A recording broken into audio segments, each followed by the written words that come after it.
Good afternoon and welcome to City Hydro Grow-A-Long 4 peas, day number 7. I took off the lid a little bit earlier today and looked at the peas, and I got a little bit of an issue in the tray, only because yesterday I was in a little bit of a hurry and didn't do exactly everything that I was supposed to do. And today it shows in the tray that I didn't water properly. So let me go ahead and show you here. So the tray is a little dry. It's not as moist as it was or as it should be.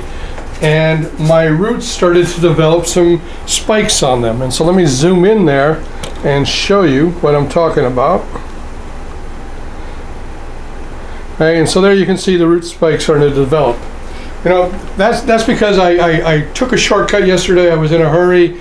I watered quickly. I didn't do the Earl Strike 30-second paint job watering. We had a lot of things going on yesterday. We had training all week. Not making any excuses. I should have done it right. I should have taken the time, but you know, things happen. But it's not the end of the world, right? Even though I got root spikes that have developed and the roots on the bottom of the tray aren't developing as well as they should, I'm still going to be able to use this tray of peas. It's not going to affect the peas that I'm going to be selling in the next few days. So today, let me zoom back out here. So today I'm actually going to pull the tray out because it's ready to be pulled out, and I'm going to put it under the lights. I'm going to give it a really good watering and I'm actually going to spray it on top. So I know I made this rule, and I've been telling everybody, when microgreens are under the lights or in vegetative state, don't water from the top. Now that's probably for about 98% of the microgreens, but there are some microgreens like peas, like cilantro, that you can mist a little bit from the top. And peas, once they get the really about 4 inches to 5 inches tall and green, I would no longer water from the top. No more misting from the top. But right now it's okay to mist from the top. Plus also I want to get these root root spikes a little under control so they're not stealing away from the production of the pea itself. So let me go ahead and we're going to do the watering. Again, it's a 30-second Earl Strike paint job of spraying. Even though I'm going under the lights, I'm still going to go ahead and give it the spray. And I can actually see some of the root hairs starting to suck back in and get smaller, or root spikes. I keep saying hairs because on a regular plant they would be hairs. On the peas are called spikes because they're so much bigger. And I can see them starting to dissipate, starting to go back in because they're getting that moisture that they were looking for. So like I said, it's a 30-second Earl Strike paint job. Back and forth, up and down. Okay, got everything nice and moist. Now I'm going to go ahead and I'm going to put in about a cup of water because I still have some water in the bottom here. So about a cup of water. Again, you want to do that test where you turn the tray and you tilt it and you let the water run down and you stick your finger in it. Here I have a few peas that are laying on the side, so I'm just going to go ahead and put those up on the top here because they're still good. Fill in a couple holes that I have. Okay.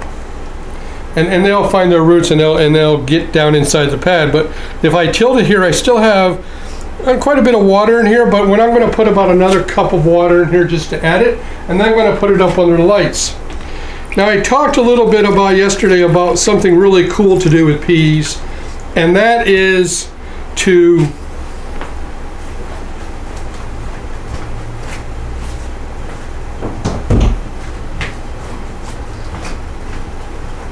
sorry, but I had to go grab a tray real quick.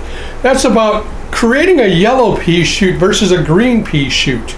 It's really easy to do, and it's a nice selling point for the chefs. And now if you do that, remember you have to sell them in the dark. So the way I do it is I take the pads out and I put them in a black sack, plastic bag, and I put the peas inside there so the chefs know that they have to pull it out and keep it in the dark. That's the only thing is once you want to turn it yellow, if you turn it green, if you give it light, it'll turn it green.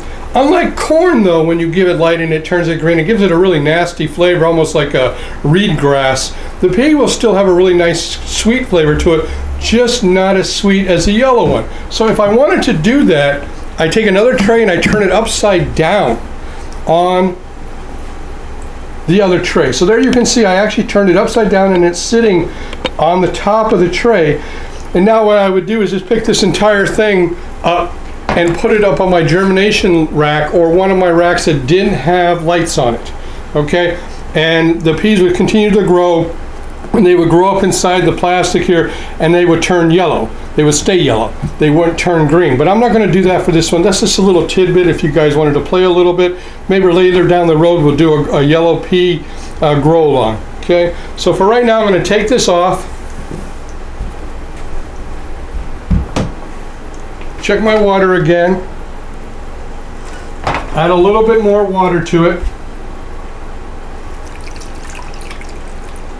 And I can really see the root spikes are starting to suck in. So that was a mistake on my part from yesterday, not watering properly and being in too much of a hurry. And you know, that happens sometimes. And it was great because it was during the grow along, and you guys got to see something a little bit out of the ordinary. Okay, everybody have a great weekend. Thank you for all the support, and happy growing.